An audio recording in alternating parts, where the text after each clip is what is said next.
Parker, whose real name is David Gene Parker, known to fans as the Cobra, was born on June 9, 1951, in Grenada, Mississippi, and raised in Cincinnati, Ohio.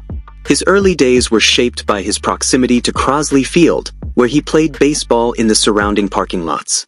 His father, Dick Parker, worked as a shipping clerk in a foundry. Dave attended Tech High School, where he initially shined more in football than baseball. He was a standout tailback until a knee injury during his senior year ended his football ambitions. Despite this setback, Parker was already making waves on the baseball field, and one of his cherished early memories was hitting a home run onto the roof of a Frisch's restaurant while playing at Western Hills High School. Dave Parker had an estimated net worth of $1.5 million at the time of his demise. He amassed the impressive sum from his successful career, endorsements, and business ventures. Parker's professional baseball career began in 1973, and he played in the major leagues until 1991, primarily as a right fielder. His time with the Pittsburgh Pirates defined the early part of his career. He quickly rose to prominence, winning the National League batting title in both 1977 and 1978.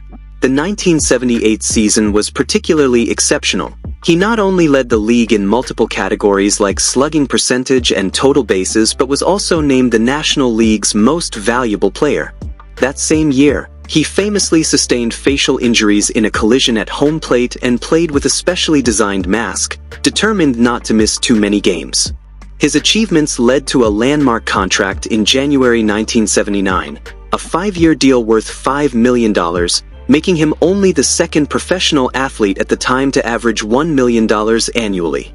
That same year, Parker helped guide the Pirates to a World Series championship. His offensive talents were matched by his defensive prowess. During his prime from 1975 to 1979, he was one of the game's most feared outfielders, known for his strong arm and 3 consecutive Gold Glove awards. One infamous moment during a game saw Parker hit a ball so hard that the seam on the baseball split. Despite his contributions, Parker wasn't always embraced by fans. Some were upset by his high salary, and objects were thrown at him during games, including bolts and batteries. Nevertheless, his on-field performance earned him a spot in the 1981 book The 100 Greatest Baseball Players of All Time, even while still active.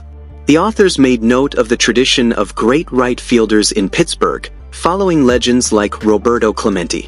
Off the field, Parker's image became complicated in the early 1980s due to injuries, weight gain, and cocaine use. His name came up prominently in the Pittsburgh drug trials that rocked Major League Baseball.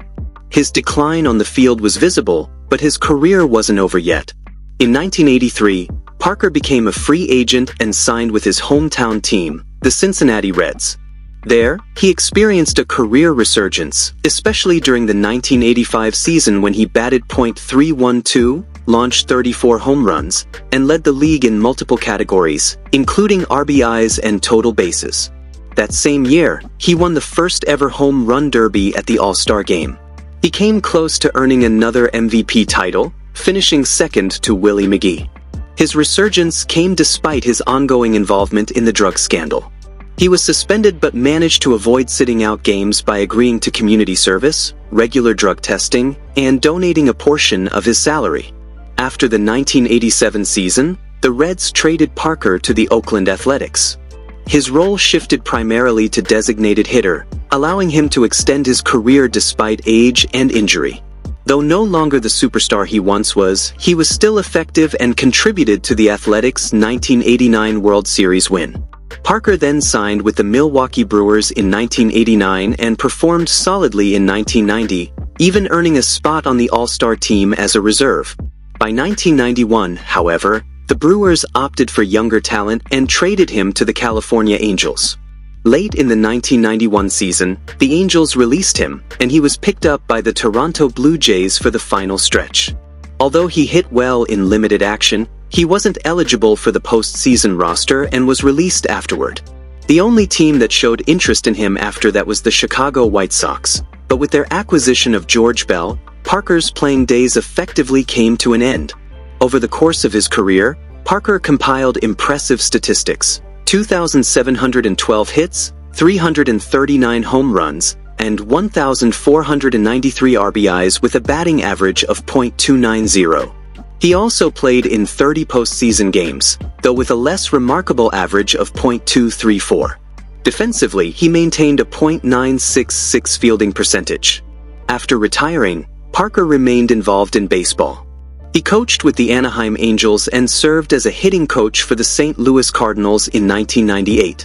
He also took on a special instructional role with the Pirates. Outside the sport, he was a businessman, owning several Popeyes chicken franchises in Cincinnati for over 2 decades. He eventually sold the businesses after being diagnosed with Parkinson's disease in 2012. Though many believed his on-field achievements merited Hall of Fame recognition, Parker never gained enough support from Baseball Writers Association of America voters, peaking at 24% before his 15-year eligibility window expired in 2011.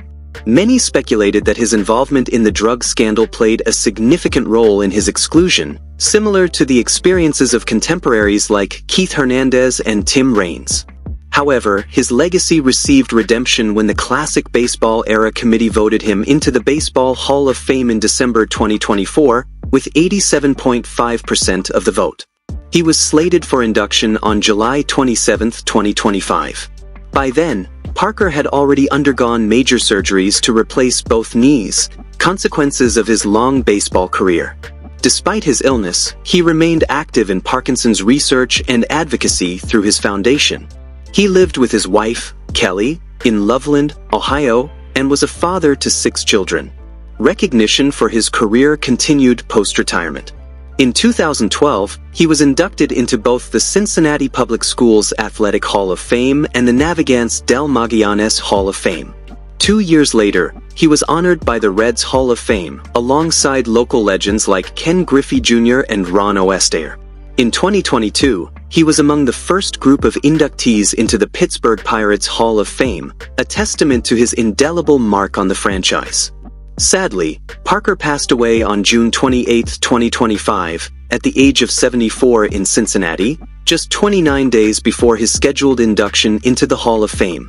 His death, due to complications from Parkinson's disease, marked the end of a storied life and career, one filled with both triumph and controversy, but undeniably impactful in the history of Major League Baseball.